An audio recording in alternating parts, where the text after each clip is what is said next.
अच्छा, non polar slab नहीं हुआ था? दोनों कराए होंगे ना मैंने, पहले नॉन पोलर कराया होगा फिर पोलर कराया होगा। दोनों हो गए थे ना सैटरडे। यार तुम लोग मुझे कंफ्यूज कर रहे हो, असल में मैं दोनों बैचेस में पैरेलल चल रहा हूँ ना, तो थोड़ा बहुत टॉपिक याद नहीं रह पाते कि एग्जैक्ट कहाँ था। दोनों करा दिए थे, देखो जरा पलट के देखो। पहले ये स्लैब कराया होगा जो नॉन पोलर था, फिर एक स्लैब कराया था जो पोलर था, लास्ट हम पोलर पर आए थे।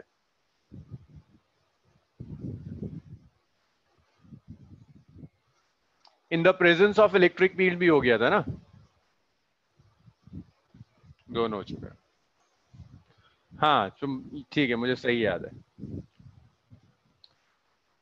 अब देखो दोनों ही स्लैब्स में पोलराइजेशन की वजह से नेट इफेक्ट क्या पड़ता है। दोनों ही स्लैब्स में, चाहे पोलर स्लैब हो या नॉन पोलर स्लैब हो, दोनों ही स्लैब्स में पोलराइजेशन की वजह से इफेक्ट पड़ेगा। कि एक तो एक्सटर्नल फील्ड जो आपने अप्लाई करी थी ई नॉट, पोलराइज होने का मतलब है स्लैब में नेगेटिव और पॉजिटिव पोल्स डेवलप हो जाना। एक तरफ स्लैब में नेगेटिव डेवलप होगा, दूसरी तरफ स्लैब में पॉजिटिव डेवलप होगा। तो स्लैब के अंदर एक फील्ड और डेवलप हो जाती है जिसे हम क्या कहते थे, पोलराइजिंग फील्ड ना। तो जो नेट फील्ड थी inside dielectric, net field inside dielectric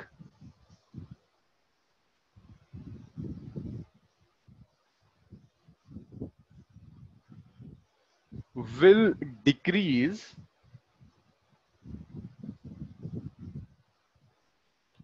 due to polarization.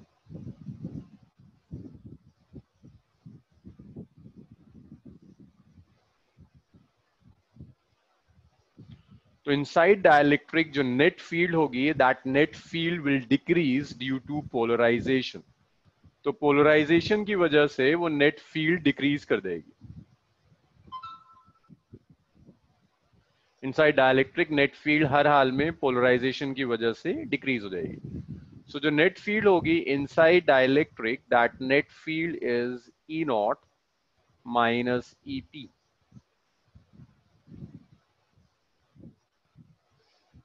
तो डॉर्जे हम पोलराइजेशन को कंक्लूड कर रहे हैं, बस पोलराइजेशन जो हमने किया था लास्ट सैटरडे तक, मैं बस उसी को कंक्लूड करा रहा हूं। तो यहां तक हम कर चुके थे। और इसी नेट फील्ड को, ये जो ई नॉट है, ये ई नॉट है एक्सटर्नल फील्ड। मैंने पहले भी लिखा है, जस्ट एक बार आपको रिकॉल करा रहा हूं। ईपी इज पोलराइजिंग फील्ड, और फील्ड ड्यू टू पोलराइजेशन इसे इंड्यूस्ड फील्ड भी कहते हैं। E is net field inside dielectric.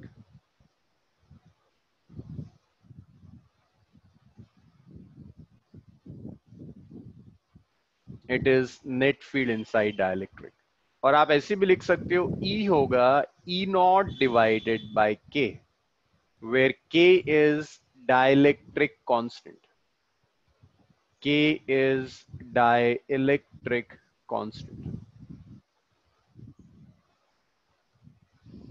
K dielectric constant है आपका, तो नेट फील्ड को आप ऐसे भी लिख सकते हो, field E not divided by के, सो 1/k times E not. So that is polarization. After polarization, the next thing is तो ये तो फिनोमेना था पोलराइजेशन का। अब एक फिजिकल क्वांटिटी भी आती है, इसे भी पोलराइजेशन कहते हैं। अब देखिए यहां ना कंफ्यूज मत होइएगा, ये दो चीजें हैं, नाम एक ही है। इससे पहले जो हमने पढ़ा है पोलराइजेशन, वो एक फिनोमेना है। वो फिनोमेना जिसकी वजह से डाइपोल के अंदर इंड्यूस चार्ज, डाइलेक्ट्रिक स्लैब में इंड्यूस चार्जेस आते हैं, that phenomena, that process, procedure is known as polarization. अब आप एक फिजिकल क्वांटिटी भी पढ़ रहे हो, जिस फिजिकल क्वांटिटी को पोलराइजेशन कहते हैं।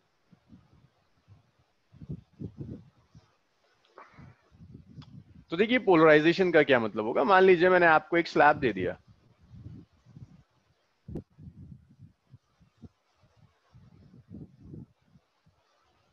ये मैंने आपको एक स्लैब दे दिया और मैंने आपसे कहा ये स्लैब पोलराइज हो गया, मींस इस स्लैब में एक साइड नेगेटिव चार्ज आ गया, दूसरी साइड इस ही स्लैब के अंदर पॉजिटिव चार्ज आ गया।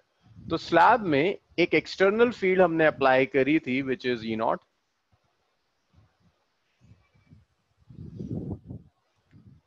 एक स्लैब में पोलराइजिंग फील्ड और आ गई है विच इज ईपी।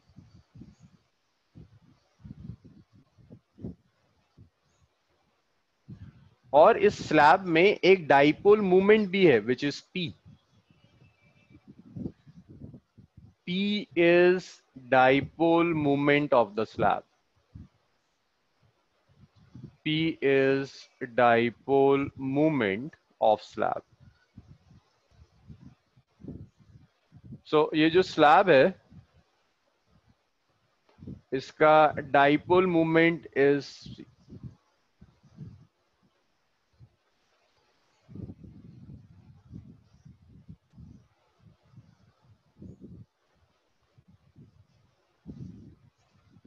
अच्छा एक अनाउंसमेंट और था, देखो जूम ने ना अभी अपडेट किया है अपना ऐप।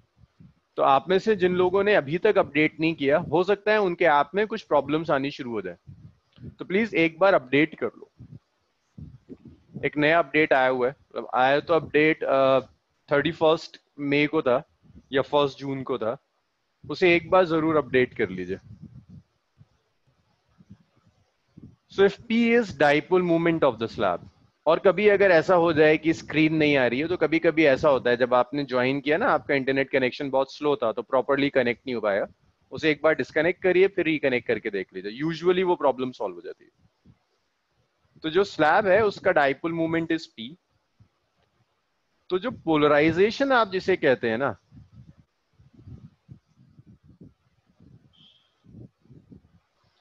जिस क्वांटिटी को आप पोलराइजेशन कहते हो P, that is dipole moment of slab, dipole moment of slab divided by volume of slab. So dipole moment per unit volume को polarization कहते हैं। अब देखो सिंबल भी ऐसा है कि पोलराइजेशन को कैपिटल P से रिप्रेजेंट करते हैं, तो डाइपोल मूवमेंट को स्मॉल p से, बस ये फर्क है। तो मैं डाइपोल मूवमेंट के लिए स्मॉल p यूज कर लेता हूं।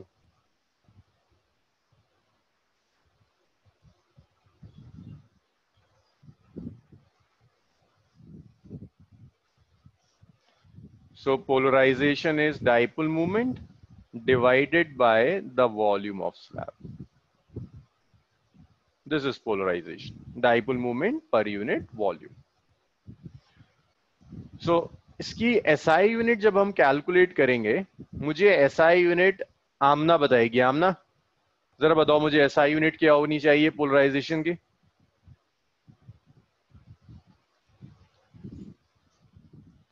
आमना, SI यूनिट ऑफ पोलराइजेशन।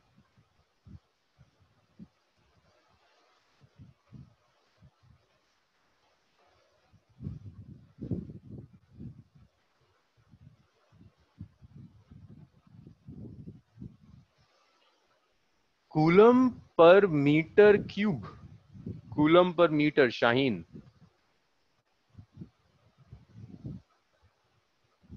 बस जिससे पूछो उसी से आंसर नहीं आता। आयशा, अच्छा आयशा ने तो लिख दिया। जिकमत यार तुम बताओ क्या होगी एसआई यूनिट, क्या होनी चाहिए।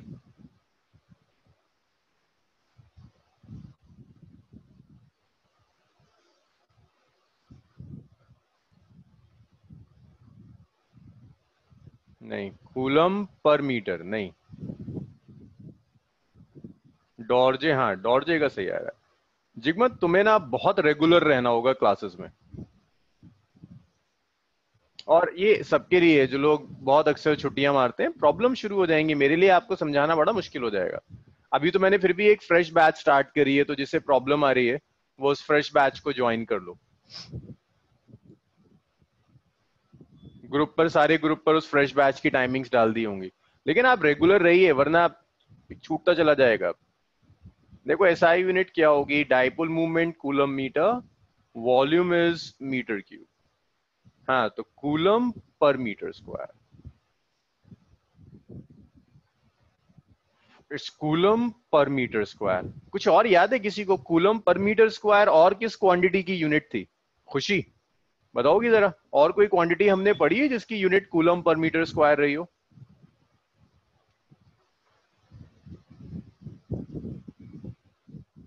अरे खुशी, कोई और क्वांटिटी है ऐसी जिसकी यूनिट कूलम पर मीटर स्क्वायर रही हो? बताओ यार, ऐसे कैसे पढ़ाऊंगा मैं, लेक्चर देता चला जाऊं आपको कुछ याद ही ना हो। नीतीश बताएगा, नीतीश। नीतीश कोई क्वांटिटी याद है जिसकी यूनिट कूलम पर मीटर स्क्वायर हो? एन क्या है? नहीं।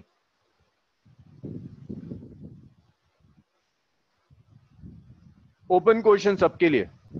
इलेक्ट्रिक चार्ज तो कूलम होता है नीतीश, कूलम पर मीटर स्क्वायर। ओपन क्वेश्चन सबके लिए। Electric field is newton per coulomb. Dot J charge हो या नेट चार्ज हो, इट्स कूलम, नॉट कूलम पर मीटर स्क्वायर। हाँ शीबा का आंसर आया, surface charge density. Surface charge density. देखो ऐसे थोड़ा ना मजा आएगा पढ़ाने में, खुद बताओ। अब तुम ऐसे सब कुछ भूलते चले जाओगे।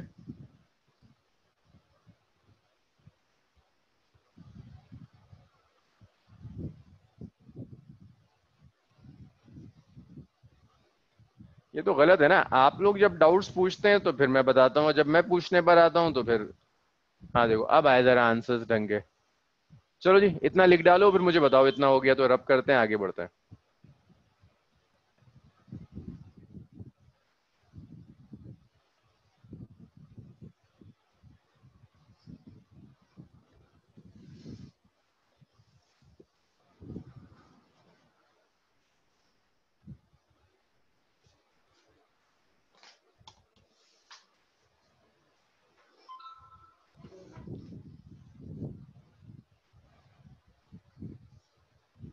इतना लिखिए और फिर मुझे बताइए। और एक चीज और है, मैंने पहले भी कहा हुआ है, अगर आप लोगों को कोई क्वेश्चन पूछना है जो आप टाइप करके नहीं पूछ पाते, जस्ट रेज योर हैंड, उसमें ऑप्शन है ना रेज हैंड का, वो करो, मैं अनम्यूट कर दूंगा।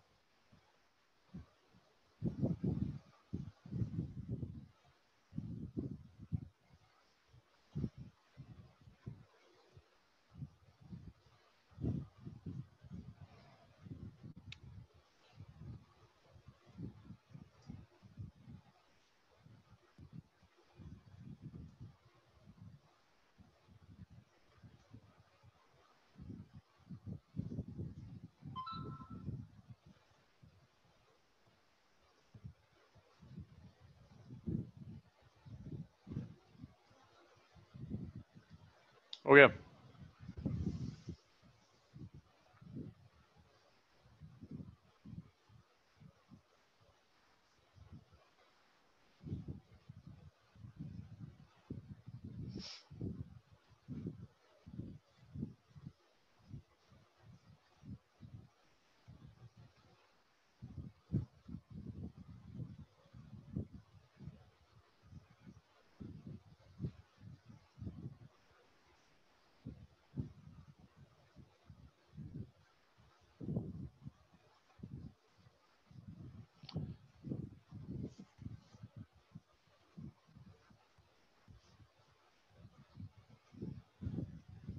यहां तक सब लिख चुके हैं, तो दोनों पोलराइजेशन में फर्क समझ में आ गया आपको। एक पोलराइजेशन है जो फेनोमेना है ना, प्रोसेस है जिसकी वजह से चार्ज इंड्यूस होता है। दूसरा polarization is physical quantity which is charge per unit volume. तो आप इसको ऐसे भी लिख सकते हैं।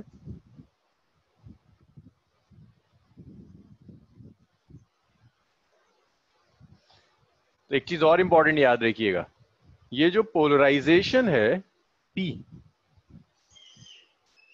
This is equal to induce charge density. Polarization P जो है that is equal to induce charge density. This is polarization. इसे याद रखना, ये 1 मार्कर क्वेश्चंस के लिए इंपॉर्टेंट है. और ये है इंड्यूस चार्ज डेंसिटी.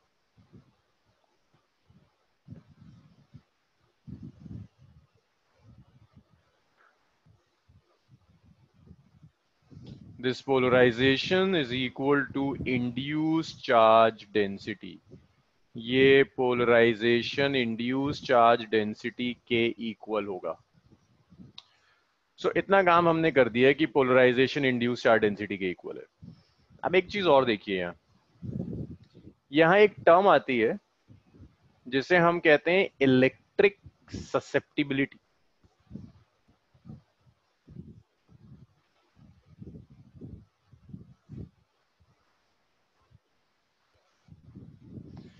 अब देखो, ये पोलराइजेशन है क्या? Polarization is a measure of dipole movement.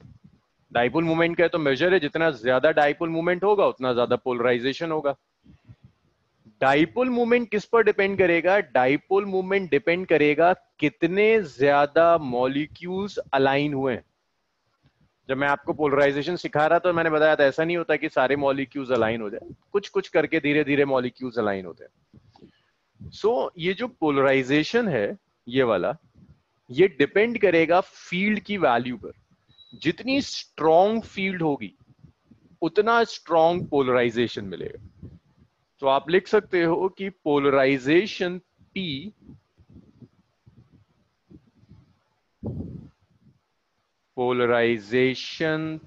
P is directly proportional to electric field. जो नेट इलेक्ट्रिक फील्ड हमने कैलकुलेट की थी ना, ये वाली, इस फील्ड के प्रोपोर्शनल. देखो, समझ सकते हैं आप, जितना ज्यादा पोलराइजेशन होगा उतना ज्यादा ये चार्ज आएगा. जितना ज्यादा ये चार्ज होगा उतनी स्ट्रॉन्ग फील्ड होगी. तो आप लिख सकते हैं polarization is proportional to field. अब जब आप प्रोपोर्शनलिटी का साइन हटाएंगे तो आप एक कांस्टेंट यूज करेंगे.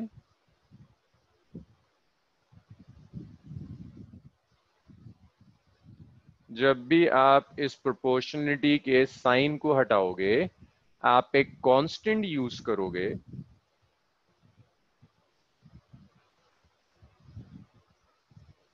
दिस इज काई ई.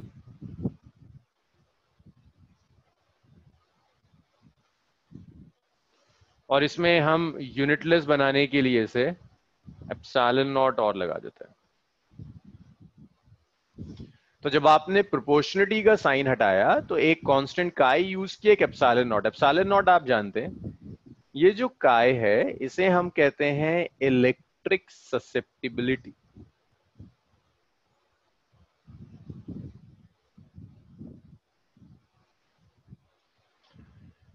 इलेक्ट्रिक ससेप्टिबिलिटी डिसाइड करती है dependency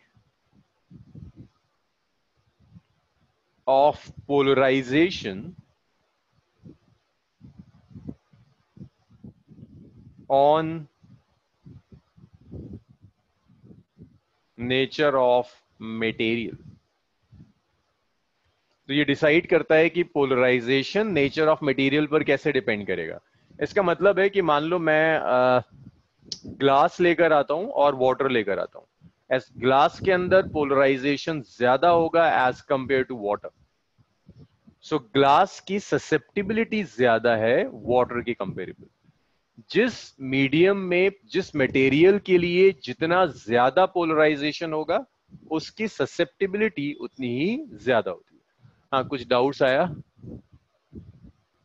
susceptibility, susceptibility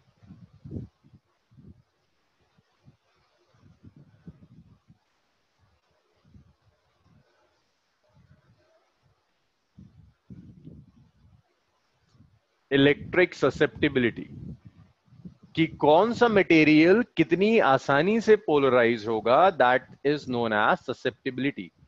for conductors ये काई, ये सिंबल है, ये लिया आपने और एक्स को लंबा खींच दिया थोड़ा सा, दैट्स काय. दैट्स काय.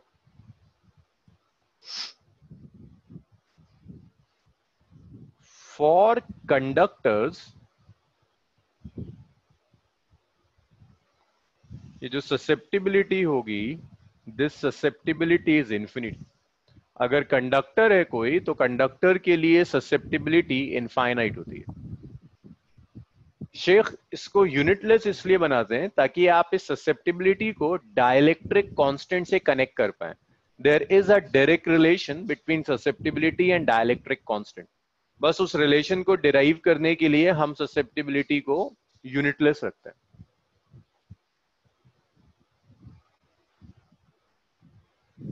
अच्छा, अब इसके बाद नेक्स्ट देखिए।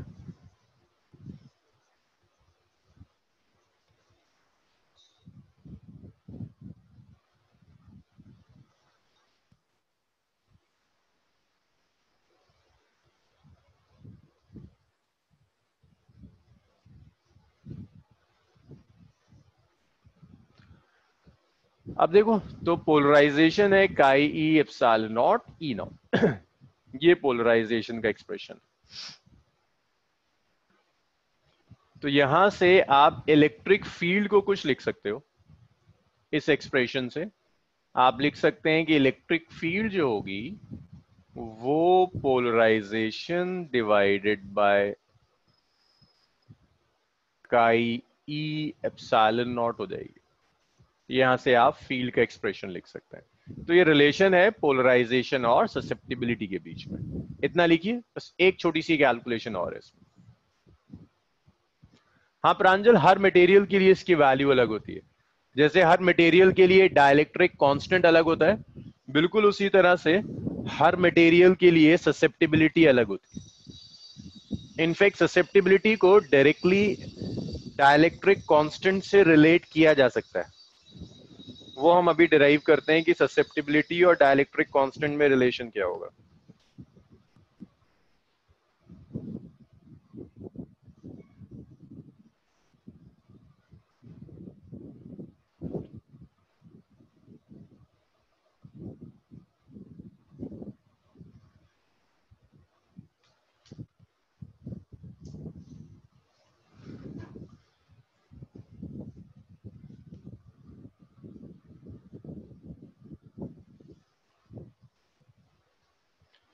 चलो भाई, ये सबने लिख लिया तो फिर मैं इसे रब कर देता हूं।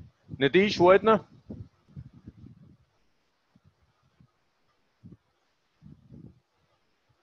गान।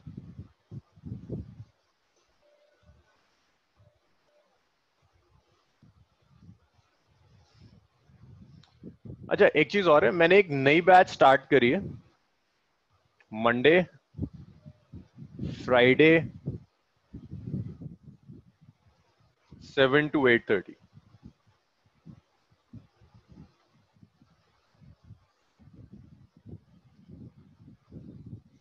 चैप्टर नंबर 1 से शुरू करा है। बस एक लेक्चर मिस हुआ है मंडे का, जिसमें बेसिक प्रॉपर्टीज ऑफ चार्ज होता है।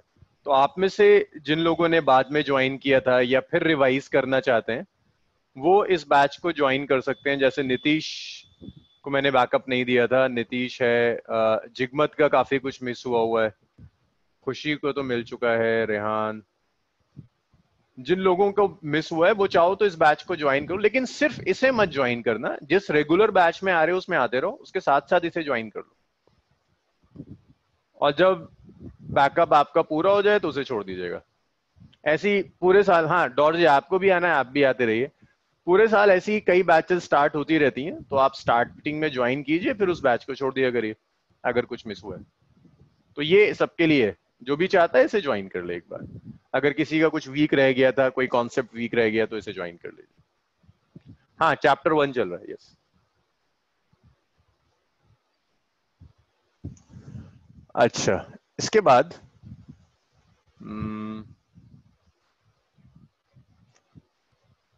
एक क्वेश्चन आता है, शो दैट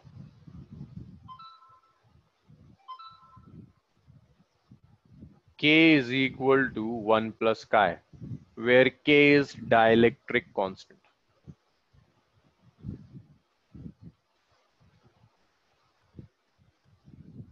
सॉल्यूशन देखिए इसका। सो मास तुम पूछ रहे थे ना कि क्यों मैं इसको डायमेंशनलेस बना रहा हूं। डायमेंशनलेस बनाने का रीजन यही था कि मैं काय को के से कनेक्ट कर पाऊं, इसलिए डायमेंशनलेस था। सॉल्यूशन के लिए इस एक्सप्रेशन से स्टार्ट करते हैं। देखो नेट जो फील्ड होती है, नेट फील्ड लिखा था ना हमने, E naught minus polarising field.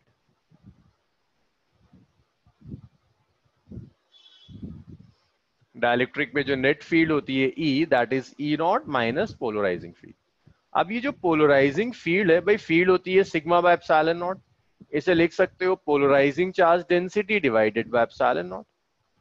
अभी मैंने थोड़ी देर पहले पोलराइजेशन में लिखवाया था, पोलराइजिंग चार्ज डेंसिटी पोलराइजेशन के इक्वल होती है। Sigma P is polarization charge density,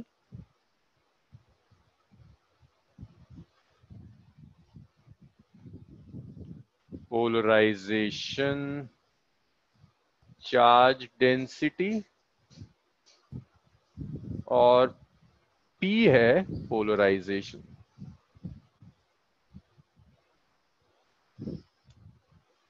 इस सेकंड को 1 में रख दो।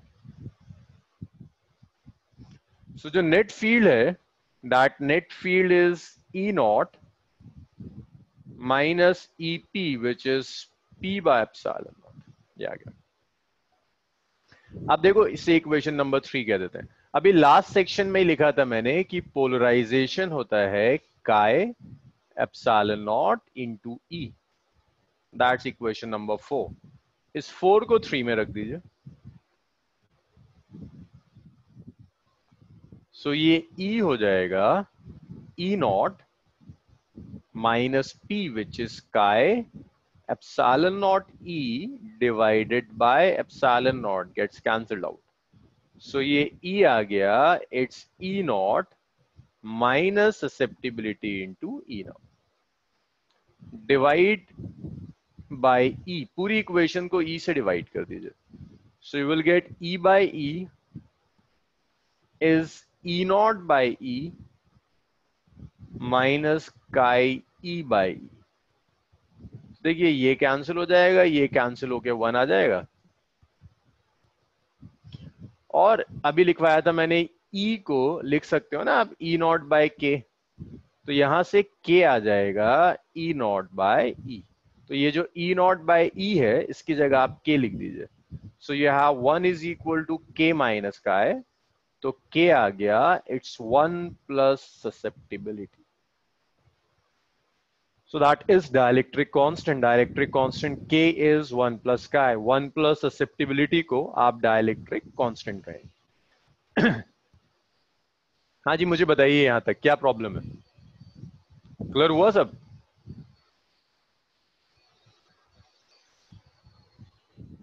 ओके। ये कैलकुलेशन अक्सर पूछ लेता है। सो अगर आपको डाइलेक्ट्रिक कांस्टेंट पता है तो आपको ससेप्टिबिलिटी पता है। और कंडक्टर्स के लिए याद रखिएगा,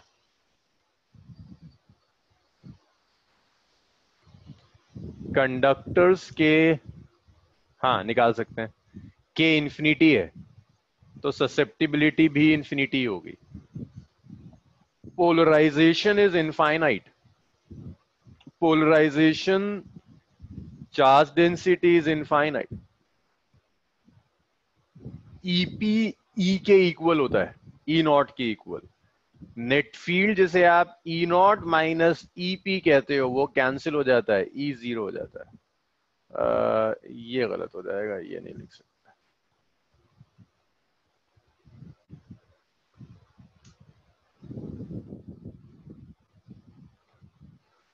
अच्छा मास, ये हमने जब हमने गॉस लॉ में चार्ज डेंसिटीज पढ़ी थी, तब मैंने पढ़ाया था कि अगर एक शीट दी हुई है आपको, उस शीट की वजह से इलेक्ट्रिक फील्ड होती है सिग्मा बाय एप्सिलॉन नॉट।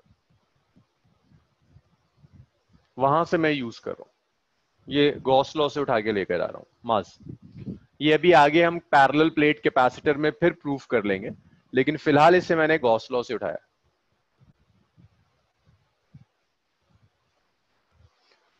यहां तक किसी को कोई डाउट नहीं है? रेशम, प्रांजल, हनूर, खुशी, आयशा?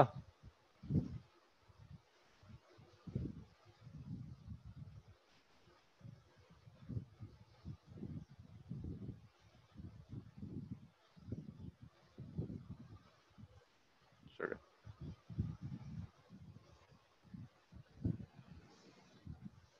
ठीक है, एक कॉन्सेप्ट और सीखिए, dielectric breakdown and dielectric strength.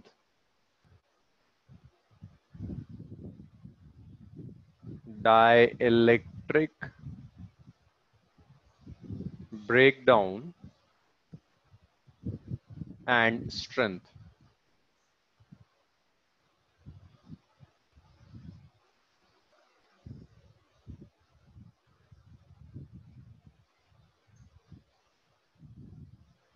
अरे शेख जल्दी जल्दी बताया करो ना।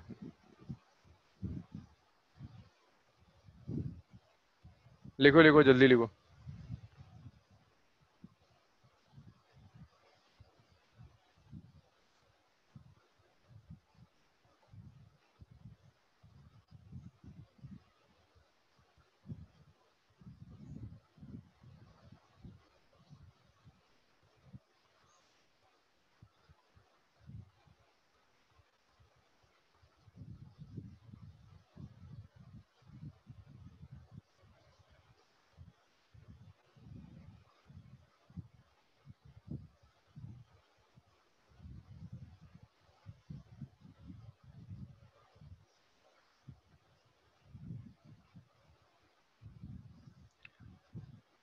अब देखिए, डाइलेक्ट्रिक ब्रेकडाउन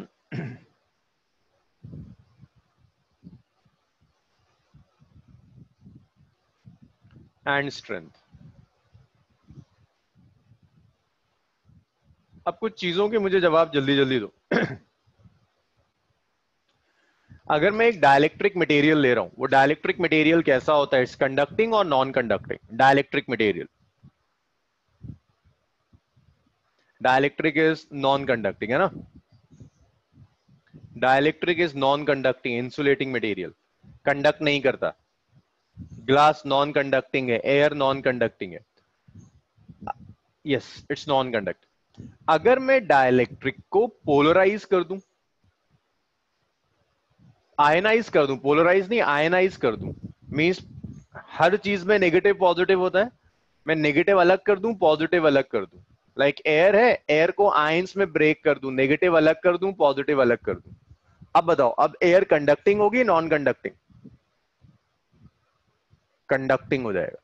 अगर एयर को तुम आयनाइज कर दो किसी तरह से, एयर में नेगेटिव अलग कर दो, पॉजिटिव अलग कर दो, अगर एयर आयनाइज हो जाए तो अब एयर कंडक्टिंग हो जाएगी। सो डाइलेक्ट्रिक ब्रेकडाउन का मतलब है डाइलेक्ट्रिक के नेगेटिव और पॉजिटिव को अलग अलग कर देना। तो अगर डाइलेक्ट्रिक में नेगेटिव पॉजिटिव अलग अलग हो गया, ब्रेकडाउन हो गया, then your dielectric will be conducting, your dielectric will become conducting, ये कंडक्टिंग हो जाएगा dielectric. This is known as dielectric breakdown. अब देखो ये डाइलेक्ट्रिक ब्रेकडाउन होगा कैसे? अगर मैं आपको एक डाइलेक्ट्रिक एटम दे रहा हूं, पॉजिटिव चार्ज भी होगा, नेगेटिव चार्ज भी होगा। अभी ये नॉन कंडक्टिंग है, it's non conducting before breakdown.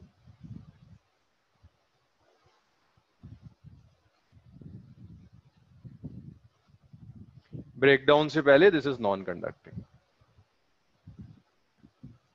मैंने फिर से लिया ये, और अब मैंने क्या किया, इसके ऊपर इलेक्ट्रिक फील्ड अप्लाई कर the external.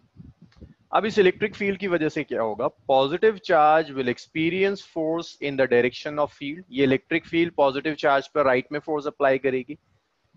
Negative charge will experience force in a direction which is opposite to that of field. Negative charge field के एग्जैक्टली ऑपोजिट डायरेक्शन में फोर्स एक्सपीरियंस करेगा। तो जब आप फील्ड अप्लाई करेंगे तो ये होगा, फोर्स पॉजिटिव और नेगेटिव पर अब अलग अलग डायरेक्शंस में एक्ट करेगी। इस अलग अलग फोर्स की वजह से देखो डाइलेक्ट्रिक खिंचना शुरू होगा, इसमें स्ट्रेन डेवलप होगा।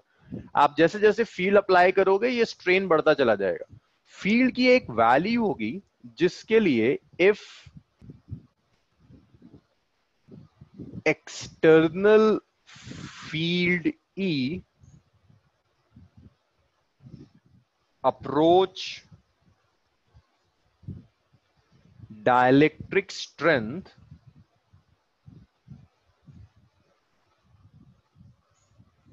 अगर ये external field E dielectric strength को अप्रोच करने लगे, देन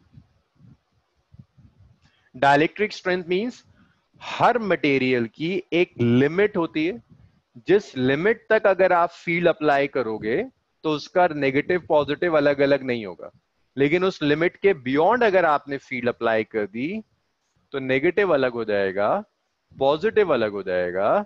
इसको कहते हैं डाइलेक्ट्रिक ब्रेकडाउन हो गया।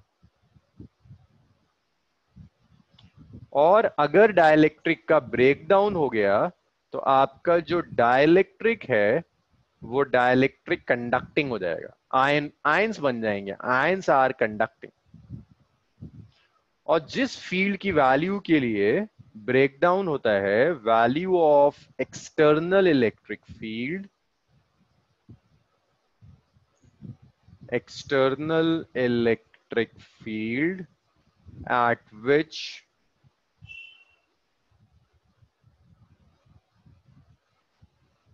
dielectric breaks down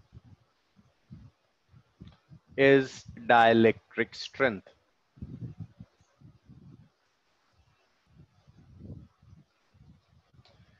एयर के लिए ये जो डाइलेक्ट्रिक स्ट्रेंथ होती है for air, dielectric strength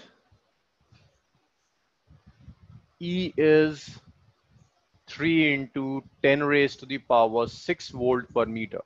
means अगर आपने एयर में इतनी फील्ड अप्लाई कर दी तो एयर कंडक्टिंग हो जाएगी। एयर कंडक्टिंग होने का मतलब है आपके रूम में करंट फ्लो करना शुरू कर देगा, एयर कंडक्टिंग हो जाएगी। और इसको भी याद रखिएगा, मैं आगे इस कंसेप्ट को यूज कर लूंगा। After break down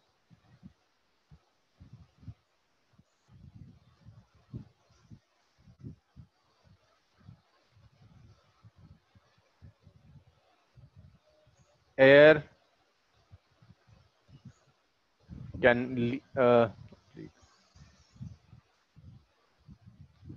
can transfer charge from conductor. एक बार अगर लीकेज हो गया तो एयर कंडक्टर की सरफेस से चार्ज ट्रांसफर कर सकती है, जिसे हम कहते हैं known as leakage of charge.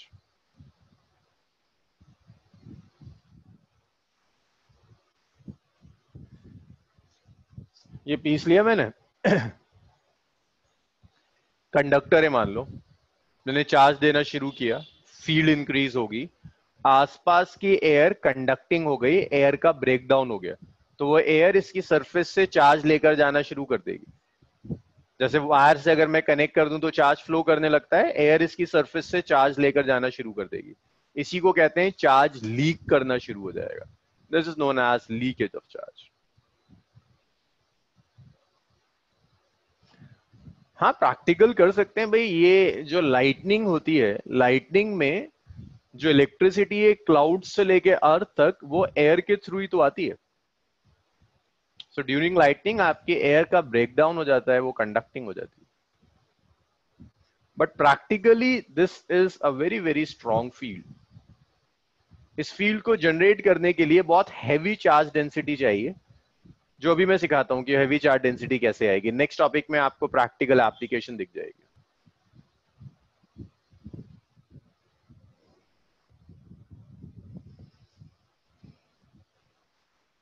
इतना लिखिए और बताइए मुझे, इतना हो जाए तो।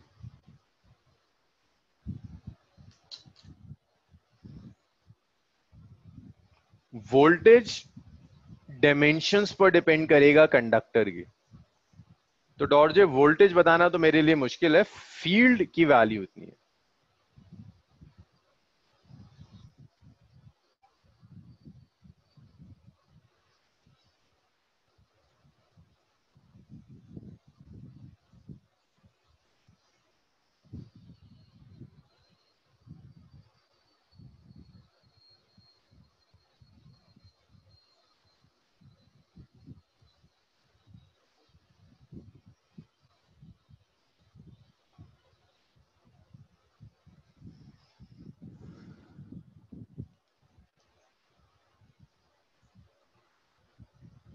सो इसे मैं रब कर दूं फिर, है ना?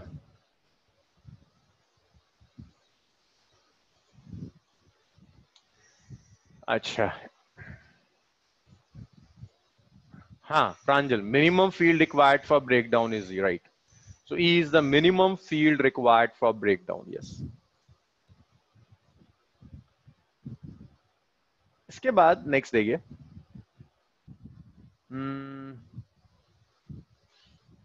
एक और टॉपिक आता है जिसे कहते हैं कोरोना डिस्चार्ज.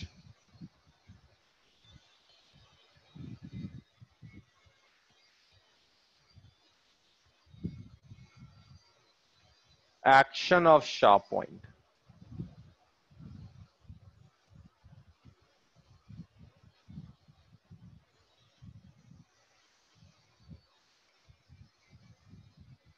तो देखो कोरोना डिस्चार्ज का क्या मतलब है.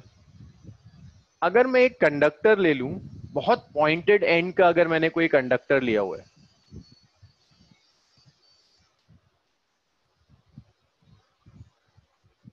तो डॉर्जे जो तुम प्रैक्टिकली पूछ रहे थे ना, वो ऐसे किया जाता है.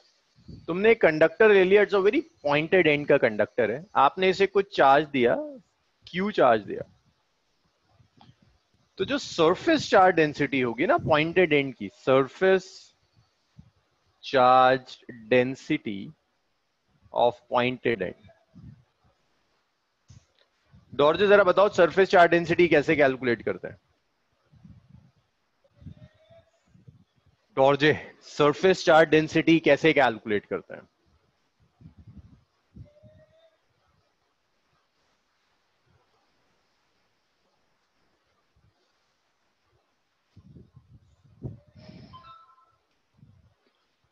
अरे भाई डॉर्जे,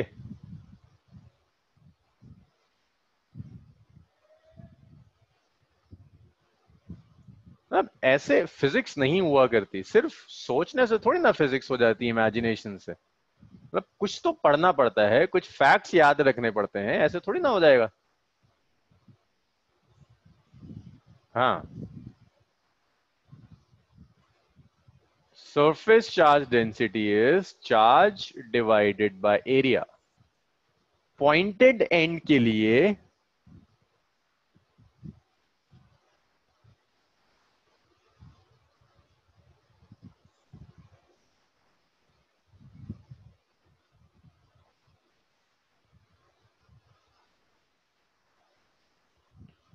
अगर कोई पॉइंटेड एंड है, उसके लिए ए बहुत स्मॉल होगा,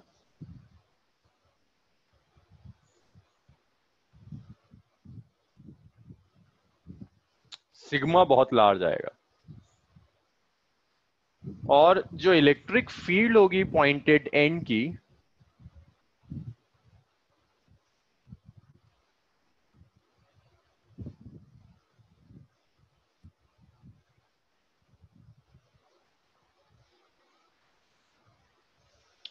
सो पॉइंटेड एंड की फील्ड तो देखो कंडक्टर की सरफेस पर हमने डिराइव की थी, सिग्मा बाय एप्सिलॉन नॉट होती है. If sigma is large, that means E is large. once this E exceeds dielectric strength of surrounding air,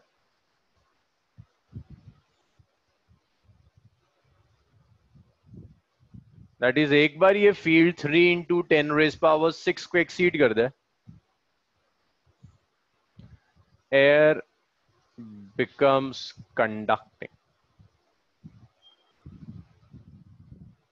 जो सराउंडिंग एयर होगी, वो सराउंडिंग एयर जो कि नॉन कंडक्टिंग होती है, वो एयर कंडक्टिंग होना शुरू हो जाएगी. और एयर कंडक्टिंग हो गई तो एयर क्या करेगी, शार्प एंड से चार्ज को लेकर जाना शुरू हो जाएगी. तो ये तो एयर मॉलिक्यूल्स हैं. Air molecules after breakdown. तो यहां से एक लीकेज शुरू हो जाएगा.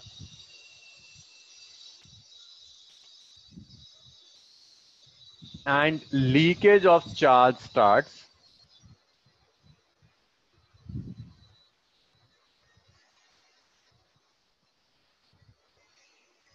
starts like spray. बिल्कुल ना, जैसे स्प्रे होता है बिल्कुल उसी तरह से चार्ज का स्प्रे बन जाएगा. This is known as corona discharge. This is known as corona discharge. भाई इसका कोविड 19 से कोई रिलेशन नहीं है. कोरोना डिस्चार्ज ये चार्ज का डिस्चार्ज है, कोरोना डिस्चार्ज. और इसे हम कई जगह यूज करते हैं. इसकी प्रैक्टिकल एप्लीकेशंस हैं. फोटोस्टेट मशीन, फोटोस्टेट मशीन्स में बिल्कुल ऐसी पॉइंटेड एंड्स होते हैं. वहाँ ड्राई इंक डाली जाती है, पाउडर्ड इंक डालते हैं. वो पाउडर्ड इंक को चार्ज किया जाता है, पॉइंटेड एंड पर दिया जाता है, हैवी फील्ड जनरेट करते हैं ताकि वो पाउडर का स्प्रे हो जाए. और वो जब पाउडर स्प्रे होता है तो जो पेपर है वो पेपर भी चार्ज हो जाता है उसके अंदर, तो पेपर के ऊपर गिरना शुरू होता है और प्रिंटिंग शुरू हो जाती है. तो कोरोना डिस्चार्ज फोटोस्टेट मशीन में यूज करते हैं,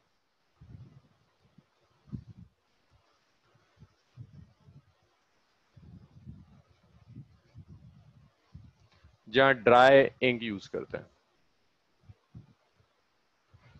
बताइए मुझे इसमें कोई प्रॉब्लम है?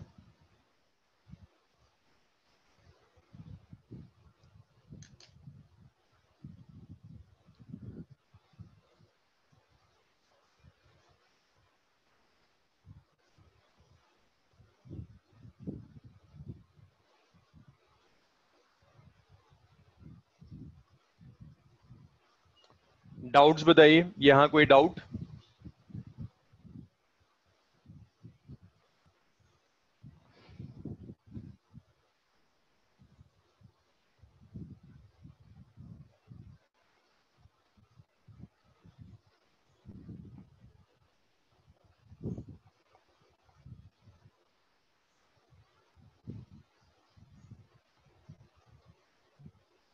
हो गया.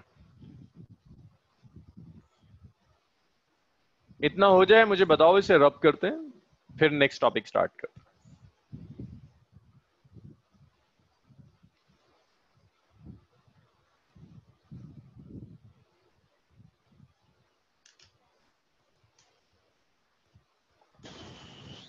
हाँ, मास लाइटनिंग में भी यही होता है. एयर का ब्रेकडाउन हो जाता है, एयर कंडक्टिंग हो जाती है, फिर एयर से करंट और चार्ज तुम्हारा फ्लो करना शुरू कर देता है.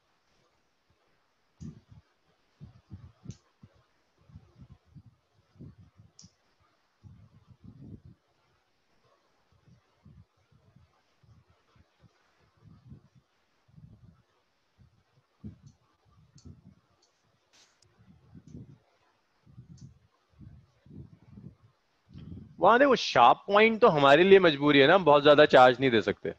बट जिस तरह का लेवल का चार्ज क्लाउड्स में होता है वहां शार्प पॉइंट नहीं, ब्रॉड एंड से भी फील्ड जनरेट हो जाएगी स्ट्रॉन्ग. अच्छा,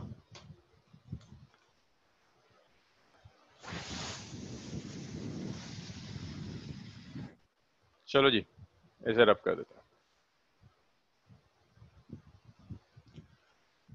सो ये समझो इलेक्ट्रोस्टैट्स कंप्लीट हुआ. अब इंडिपेंडेंट टॉपिक है कैपेसिटेंस.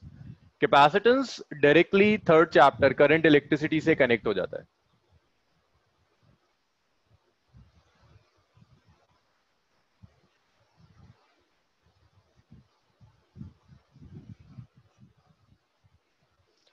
ये टर्म कुछ वैसी ही है जैसे आप रेजिस्टर के लिए रेजिस्टेंस पढ़ते हैं, ऐसी ही एक एलिमेंट आप पढ़ेंगे कैपेसिटर, जिसके लिए कैपेसिटेंस है. पहले समझो कैपेसिटेंस का मतलब क्या है. Capacitance is charge holding capacity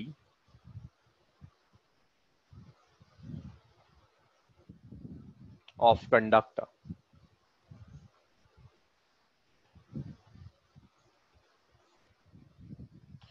तो अगर आपको एक कंडक्टर दिया हुआ है, उस कंडक्टर की जो चार्ज होल्डिंग कैपेसिटी होगी, that charge holding capacity is known as capacitance. तो मैं आपको एक कंडक्टर दे रहा हूं किसी भी आर्बिट्ररी शेप और साइज का. इस कंडक्टर को आपने कुछ चार्ज देना शुरू किया. कंडक्टर को आप क्यों चार्ज देते हो? भाई इसकी सरफेस पर पोटेंशियल भी होगा.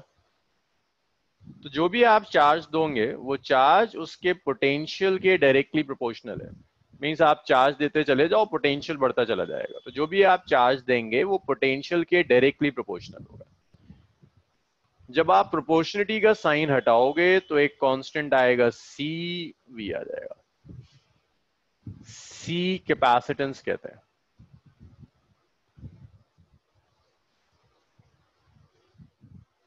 इस सी को कैपेसिटेंस कहते हैं। यहां से आप सी को लिख सकते हैं, C is Q divided by V now. तो जिस कंडक्टर की कैपेसिटी जितनी ज्यादा है वो कंडक्टर उतना ज्यादा चार्ज होल्ड कर सकता है। So that charge holding capacity is known as capacitance. Is a scalar quantity. इसकी जब आप एसआई यूनिट लेंगे तो it's charge by voltage should be coulomb per volt, और इस कूलम पर वोल्ट को फैरेड कहते हैं।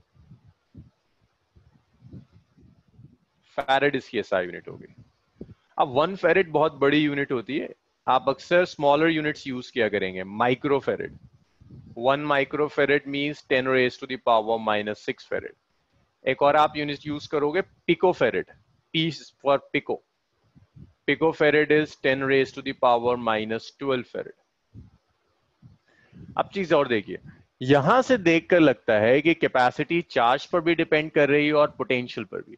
बट एक्चुअल में क्या होगा, जब आप पोटेंशियल का एक्सप्रेशन लिखोगे ना तो चार्ज कैंसिल हो जाएगा, तो ना चार्ज बचेगा ना पोटेंशियल बचेगा। तो आप ऐसे लिख सकते हैं कि capacitance is independent, capacitance is independent of charge and potential.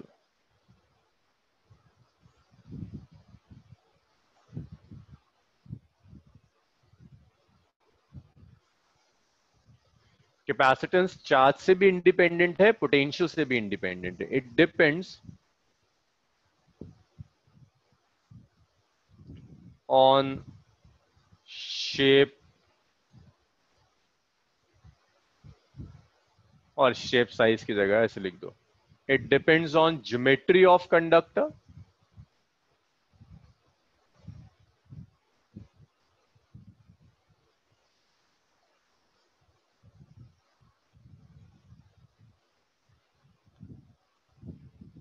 And surrounding medium.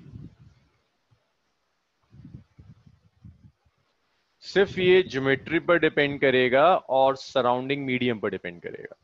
तो अगर मैं आपसे ग्राफ प्लॉट करने के लिए कहूं, मैं आपसे कहता हूं एक्स एक्सिस पर चार्ज लिया, वाई एक्सिस पर कैपेसिटेंस लिया, आप चार्ज कितना भी चेंज कर दो कैपेसिटी चेंज नहीं होगी। एक्स एक्सिस पर वोल्टेज लिया, पोटेंशियल लिया, वाई एक्सिस पर कैपेसिटेंस लिया, आप पोटेंशियल कितना भी चेंज कर दो कैपेसिटेंस चेंज नहीं होगा। It's independent of charge and potential. सिर्फ ज्योमेट्री पर डिपेंड कर रहा है और सराउंडिंग मीडियम पर डिपेंड कर रहा है। यहां बताइए मुझे क्या क्या डाउट्स रह गए।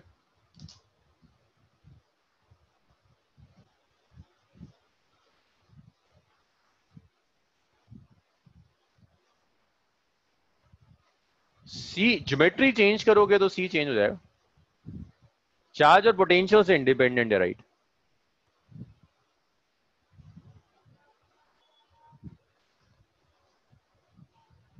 नेचर ऑफ मटेरियल मींस, वो तो लिखा है तो मैंने, सराउंडिंग मीडियम। भाई कैपेसिटी तो हम सिर्फ कंडक्टर की ले रहे हैं, तो अलग अलग मटेरियल्स तो नहीं, कंडक्टर तो कंडक्टर होता है। अब सराउंडिंग में अगर एयर है तो कैपेसिटी कुछ और होगी, सराउंडिंग में वाटर है तो कैपेसिटी कुछ और होगी। तो इसीलिए मैंने सराउंडिंग मीडियम लिखा है। नेचर ऑफ मटेरियल की बात नहीं आएगी, क्योंकि नेचर ऑफ मटेरियल तो है, तो जिसकी कैपेसिटी ले रहे वो तो कंडक्टर ही है। और जब हम फिजिक्स में पढ़ते हैं तो आइडियल कंडक्टर मींस कॉपर भी कंडक्टर है, आयरन भी कंडक्टर है, they are ideal. That we will derive करेंगे फाइफा, इसको हम डिराइव करेंगे या भी डेरिवेशंस करेंगे, आपको दिख जाएगा। Depends only on geometry.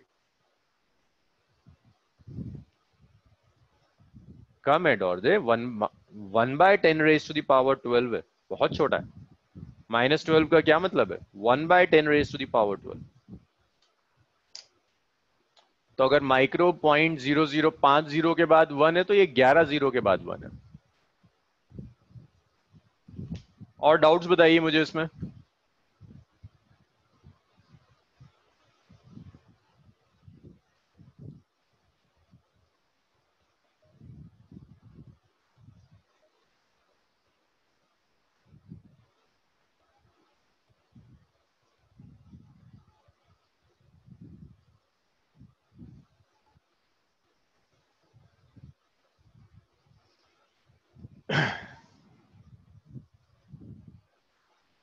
अरे ये लिखी तो है।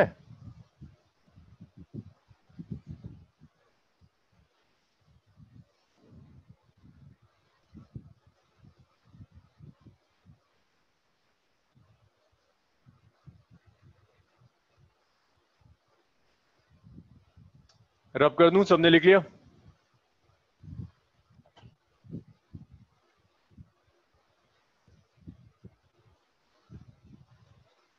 सो कैपेसिटेंस मैथमेटिकली कैलकुलेट करने का मेथड है चार्ज निकालो, चार्ज तो पता होगा, पोटेंशियल निकालो और रेशियो ले लो।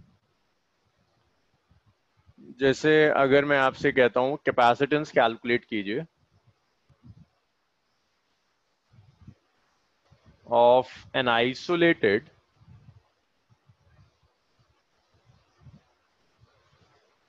Conducting sphere.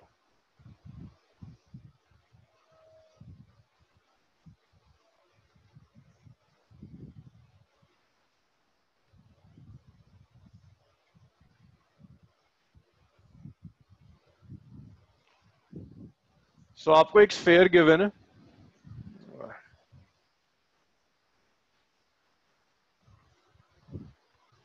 इस स्फीयर का कैपेसिटेंस चाहिए। जब मैं कह रहा हूं इट इज कंडक्टिंग, तो सॉलिड हो या हॉलो हो फर्क नहीं पड़ता, सारा चार्ज सिर्फ और सिर्फ आउटर सरफेस पर होगा। देखिए सब कुछ हम कंडक्टर के लिए पढ़ रहे हैं, चार्ज होल्ड कंडक्टर करता है, नॉन कंडक्टर नहीं। सो आपने इसे कुछ चार्ज दे दिया Q, रेडियस इज R। तो पहला काम आप करो, पोटेंशियल कैलकुलेट करो on the surface, potential on the surface of sphere. तो बताएगा मुझे स्फीयर की सरफेस पर पोटेंशियल कितना होता है अगर चार्ज Q दिया है, रेडियस R है तो? ओपन क्वेश्चन पूरी बैच के लिए, को बताएगा पोटेंशियल सरफेस पर कितना होगा? अरे नहीं यार, जीरो थोड़ा ना होगा।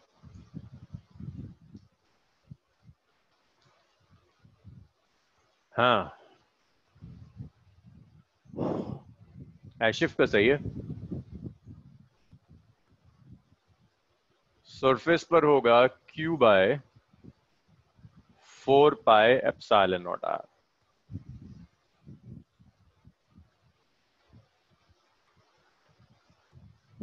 तो जब हम कैपेसिटेंस कैलकुलेट करेंगे, it is the ratio of Q by V। So it's the ratio of Q by 4 pi epsilon naught R. This Q gets cancelled with this Q. So C आ गया, it's 4 pi epsilon naught R now. So this is capacitance. अब देखो capacitance किस पर depend कर रहा है? 4 पाई तो कॉन्स्टेंट्स है, R क्या है? ज्योमेट्री। एप्सिलॉन नॉट किस पर आ गया? मीडियम पर। तो सिर्फ ज्योमेट्री पर डिपेंड करेगा और मीडियम पर। अगर मैं ऐसे लिख दूं, इस space,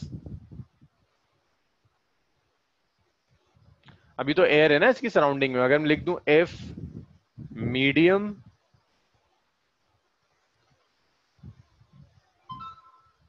around sphere is of dielectric constant K। मान लो मीडियम एयर नहीं है, कुछ और है जिसका डायलेक्ट्रिक कांस्टेंट K है, तो आप लिख सकते हैं it's 4 pi K epsilon naught R। 4 pi K epsilon naught R, ये एक्सप्रेशन हो जाएगा कैपेसिटेंस का, 4 पाई K एप्सिलॉन नॉट R। ये कैपेसिटेंस होगा।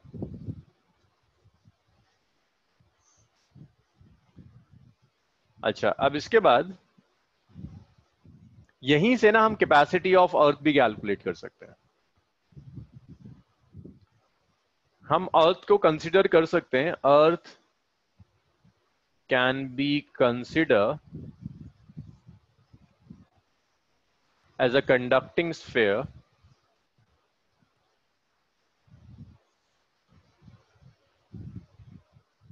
Of radius R. भाई अर्थ भी कंडक्टिंग है, तो आप मान सकते हो एक कंडक्टिंग स्फीयर की तरह बिहेव करेगा। तो अर्थ का कैपेसिटेंस होगा 4 pi epsilon naught radius of earth. Value रख दीजिए 4 पाई 3.14 आ गया। Epsilon naught is 8.85 into 10⁻⁻12। Radius of earth is 6.4 into 10⁻6।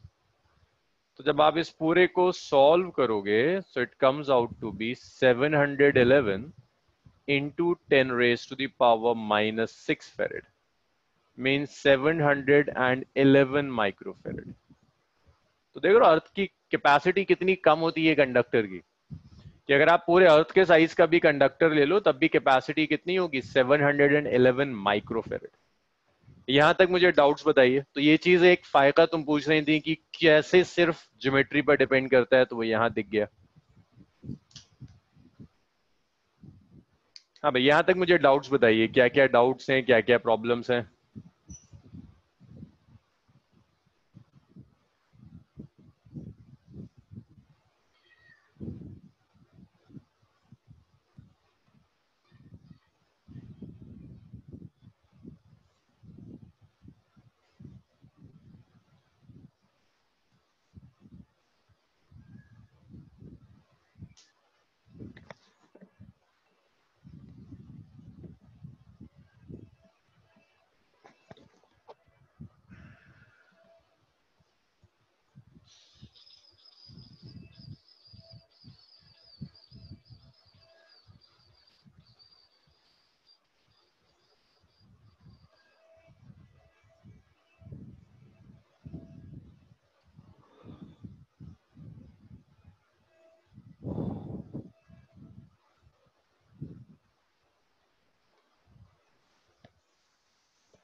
हाँ, अर्थ के लिए कांस्टेंट है।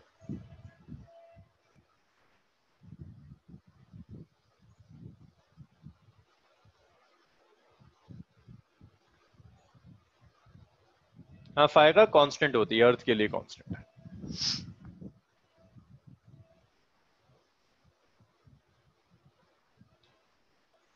सो इसे मैं रब कर दूंगा। अब देखो, कंडक्टर के कैपेसिटेंस के साथ इश्यू यही है कि बहुत कम होता है। अब बहुत बड़ा भी कंडक्टर लेकर आओगे तो कैपेसिटी बहुत कम है। सो एक नीड है, आपको कोई ऐसी डिवाइस बनानी है जिसमें कम साइज में आप ज्यादा चार्ज स्टोर कर पाए। तो हमने जो कैपेसिटेंस पढ़ा है, कैपेसिटेंस कोई डिवाइस नहीं है। फिर सुन लो, तुम में से कईयों के दिमाग में गलत इमेज बैठ जाती है। कैपेसिटेंस डिवाइस नहीं है। कैपेसिटेंस तो प्रॉपर्टी है कंडक्टर की चार्ज होल्ड करने की। कंडक्टर कितना चार्ज होल्ड करेगा वो उसका कैपेसिटेंस डिसाइड करता है। जो डिवाइस हम बनाते हैं चार्ज होल्ड करने के लिए, उस डिवाइस को कहते हैं capacitor. So it's a device used to store charge।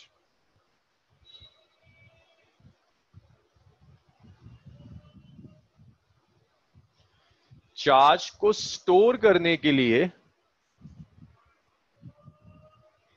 अरे नहीं यार, कैपेसिटेंस प्रॉपर्टी है, कैपेसिटर डिवाइस है। जैसे फैन डिवाइस है, सेल डिवाइस होती है, ऐसी ही कैपेसिटर डिवाइस है जिस डिवाइस को हम बनाते हैं चार्ज स्टोर करने के लिए। कैपेसिटेंस प्रॉपर्टी थी, जैसे वेलोसिटी प्रॉपर्टी है, फोर्स प्रॉपर्टी है, एनर्जी प्रॉपर्टी है, वॉल्यूम प्रॉपर्टी है। जैसे आप कहते हो ना कि एक वेसल ले लिया, इस वेसल का कुछ वॉल्यूम है, कुछ तो वॉल्यूम होगा ना जितनी आप स्पेस में रख दोगे। तो वॉल्यूम कोई क्वांटिटी थोड़ी ना है, कोई डिवाइस थोड़ी ना है। ऐसी ही कैपेसिटेंस प्रॉपर्टी है, डिवाइस जो आप बनाओगे उसे आप कैपेसिटर कहते हैं। Device use to store charge. अब देखो इसको बनाओगे कैसे, इस डिवाइस को कैसे बनाया जाता है। It consist of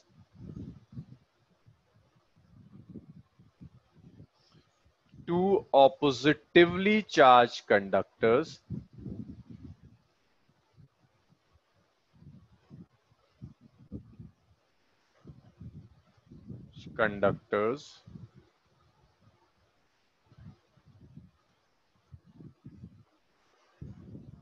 separated by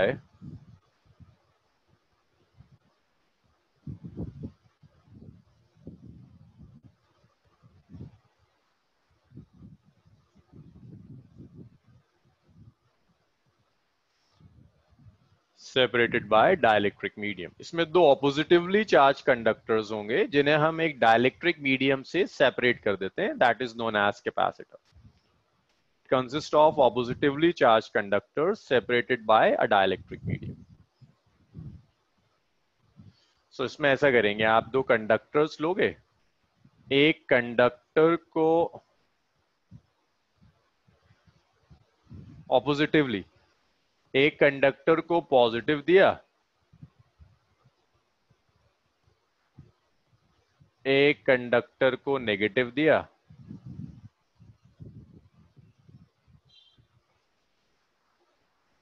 और इनके बीच में आपने डाइलेक्ट्रिक डाल दिया। तो ये आपका कैपेसिटर बन गया। दो कंडक्टर्स लिए, एक पर पॉजिटिव चार्ज लिया, दूसरे पर negative, and they should be separated by a dielectric medium. Like इनके बीच में ग्लास हो सकता है, इनके बीच में एयर हो सकती है, इनके बीच में वाटर हो सकता है। अब depending upon the shape and size of conductors, depending upon the shape and size of conductor,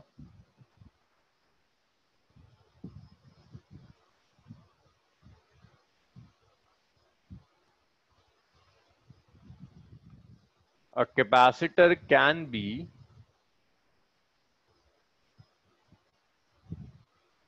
कई तरह के कैपेसिटर्स हो सकते हैं।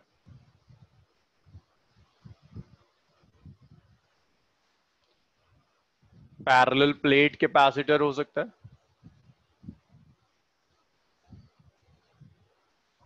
could be a parallel plate capacitor. Capacitor could be spherical, or your capacitor could be cylindrical. तीन shapes के capacitors होंगे। Capacitor का जो सिंबल है वो ये सिंबल होता है, और कुछ ऑथर्स ऐसे भी यूज करते हैं। ये दोनों ही सिंबल्स हैं कैपेसिटर के। चलिए इतना लिखिए और मुझे बताइए इसमें अगर कोई डाउट है।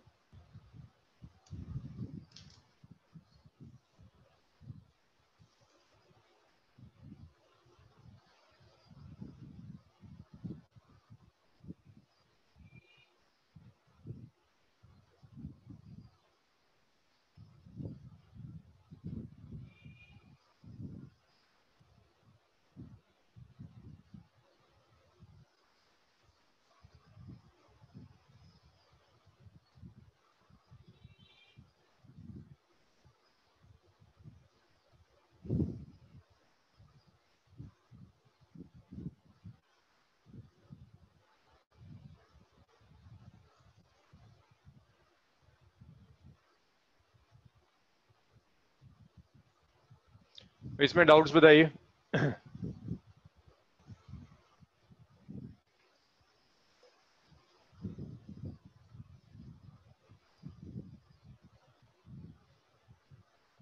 हाँ, टोटल चार्ज 0 होगा।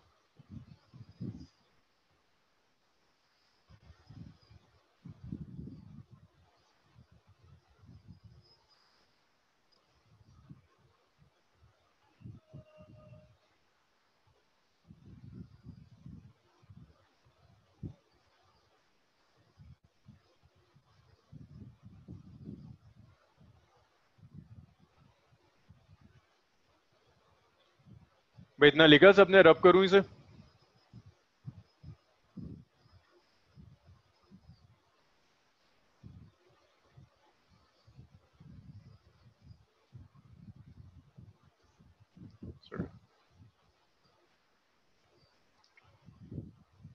सो first type of capacitor start करते हैं, पैरेलल प्लेट कैपेसिटर।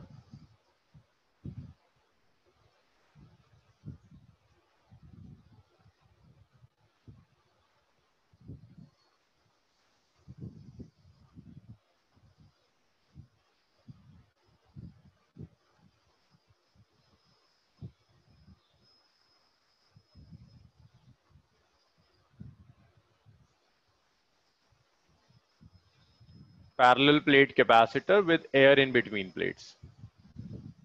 सो इसको ऐसे समझो कि आपको दो प्लेट्स दिए,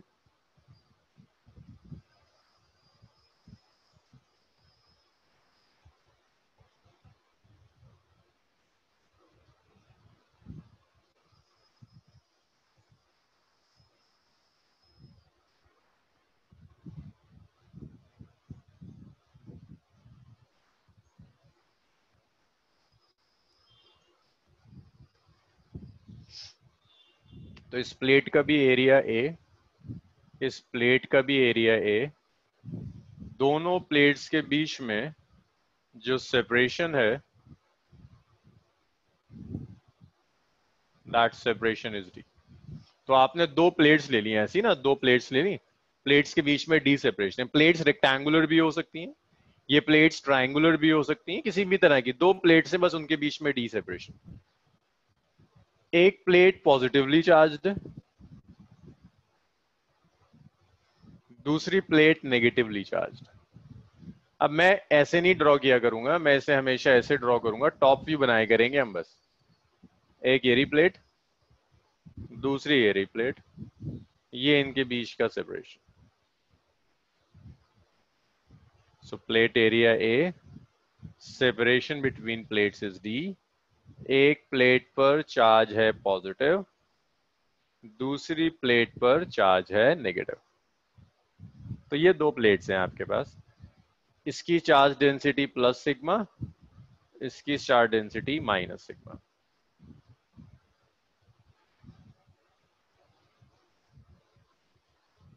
तो कुछ टर्म्स लिख लेते हैं। A is area of each plate,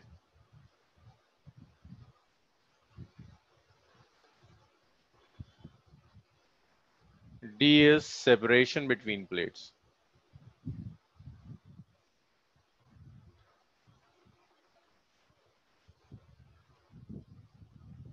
separation between plates.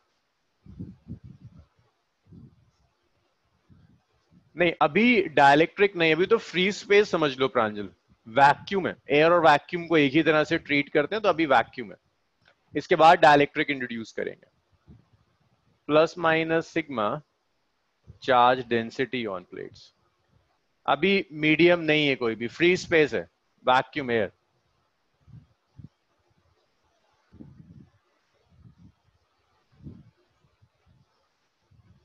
Plates के बीच में चार डेंसिटीज प्लस माइनस सिग्मा। हाँ प्रांजल, क्लियर हुआ? ही अभी फ्री स्पेस है और कुछ नहीं है। नेक्स्ट में देखेंगे डाइलेक्ट्रिक स्लैब डालकर क्या होता है। तो अगर ये सिर्फ पॉजिटिव प्लेट है, तो देखो पॉजिटिव प्लेट की वजह से फील्ड का डायरेक्शन होता है away from the charge, that's E positive. Negative plate की वजह से फील्ड होगी towards the charge, E negative.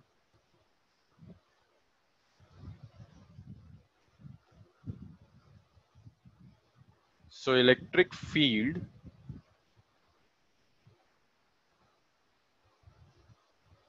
Between plates. हाँ,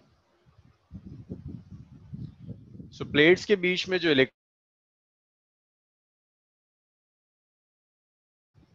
इनको वेक्टोरिकली ऐड कर दो, it's E plus plus E minus.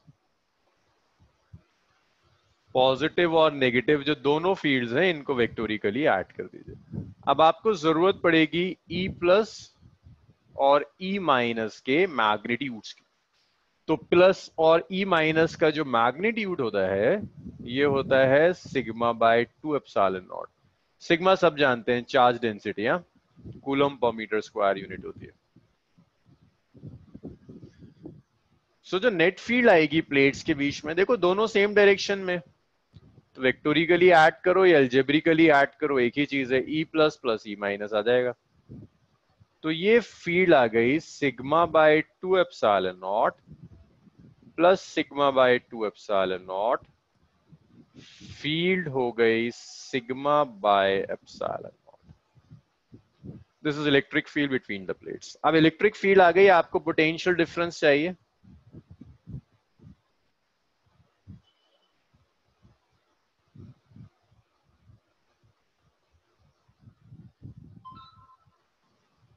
अब फील्ड और पोटेंशियल में हमने रिलेशन पढ़ा था, electric field is gradient of potential में, delta V over delta R. तो प्लेट्स के बीच में पोटेंशियल डिफरेंस V है, सेपरेशन D है, तो आप ऐसे लिख सकते हो E इज, ये होता है ना delta V by delta R. Delta V की जगह V यूज कर लो, V is potential difference, delta R points के बीच का सेपरेशन। पोटेंशियल डिफरेंस आपने कहा लिया, इन दो प्लेट्स के बीच में, तो डेल्टा आर क्या होगा इन प्लेट्स के बीच का सेपरेशन, विच इज D। तो डेल्टा आर की जगह आप D लिख सकते हो। सो यहां से आप V लिख सकते हैं, पोटेंशियल डिफरेंस होगा ED, दैट सेकेंड इक्वेशन। 1 को 2 में रख दीजिए। तो प्लेट्स के बीच में पोटेंशियल डिफरेंस हो गया sigma bye epsilon not multiplied by D, that is the potential difference between plates. Third equation, surface charge density को आप सिंपली लिख सकते हैं चार्ज बाय एरिया। 4 को 3 में रख दीजिए। सो V आ जाएगा it's Q by A epsilon naught D. भाई इतना लिख लीजिए, इसका चार्ज के साथ रेशियो ले लीजिए, कैपेसिटी इतना लिख लो जल्दी से, टाइम बहुत ज्यादा नहीं बचा है, जल्दी जल्दी लिखो, फिर कैपेसिटेंस लेते हैं। बस Q बाय V करना है, कैपेसिटेंस आ जाएगा।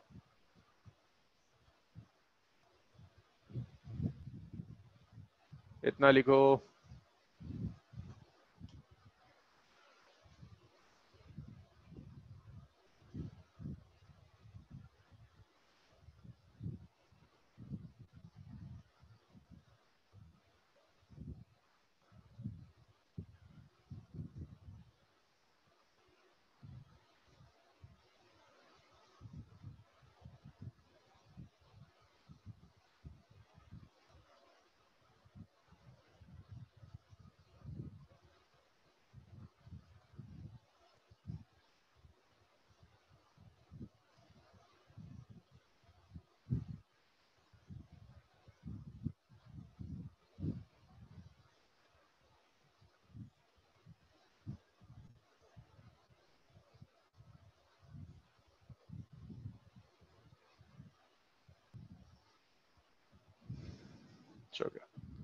सबने लिख लिया इतना, इसे रब करते हैं। अब सिर्फ एक काम रह गया है कैपेसिटेंस का। सो कैपेसिटेंस के लिए बस ये रेशियो ही तो चाहिए, C is Q divided by V, Q divided by QD by A epsilon naught. Q से Q चला गया, C आ गया epsilon naught A divided by D।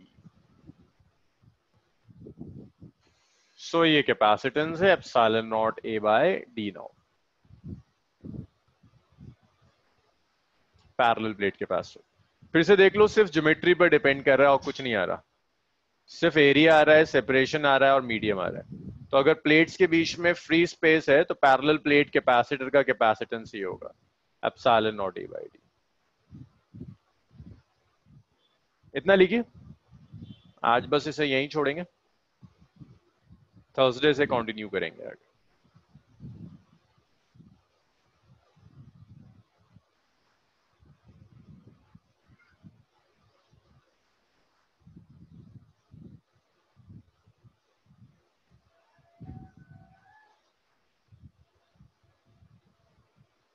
Okay,